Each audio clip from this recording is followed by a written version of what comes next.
তোমারে যদি কয় আমি মালাকুল মউত এসেছি, আমি তো জায়গায় শেষ। কিন্তু এই লোকেরা যখন বলেছে আমি মালাকুল মউত এসেছি, আমি আজরাইল আলাইহিস সালাম আইছি, এই কথা যখন বলছে, বলার সাথে সাথে এই লোকটা হাসিয়ে দিয়ে কয়, ও আজরাইল ভাই, কবে থেকে অপেক্ষা করতেছি, আপনি কবে আইবেন?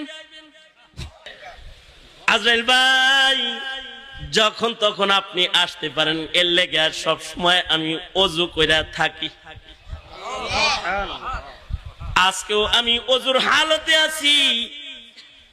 বুঝছি আজরাইল ভাই, আপনি বুঝি আমারে নিতে আইছেন। তাহলে আজরাইল ভাই শোনেন, এই যে আমার মাথার তরকারির বোঝাটা আমি নামাইলাম, এখনো আমার ওযু আছে আজরাইল ভাই। এই যে আমার কাঁধের গামছাটা, এটাই হলো আমার জায়নামাজ। কোন জায়গায় যদি নামাজের রক্ত হইয়া যায়, মসজিদ যদি দূরে রয়, তে মুসল্লা বিছায়া বা ওযু আমি আমার রবের কদমে দাঁড়ায় যাই। এখন বা ওযু আছি, কাঁধের গামছাটা এটা আমার জায়নামাজ। ও আজরাইল ভাই, এই যে তরকারির বোঝাও নামাইছি, এই যে গামছা বিছাইলাম, এই যে কেবলার ওখানে আমি দাঁড়াইলাম, একটু অপেক্ষা করো ভাই, আমি এখন 2 রাকাত নামাজ পড়তে দাঁড়ায় যাব।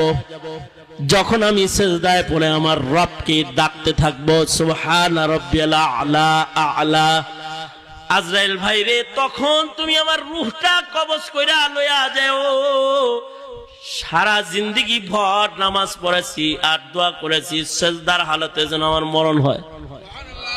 আজরাইল ভাই, সিজদার হালতে আমার রূহটা তুমি কবজ করে নিয়ে যাও। হাসি মুখে কথাটা বইলা গামছাটা যখন বিছাইবার লাগছে, আজরাইল কয়, আসমানে তোমার কথা বারবার আলোচনা হয় বিদায় তোমারে দেখতাইছিলাম।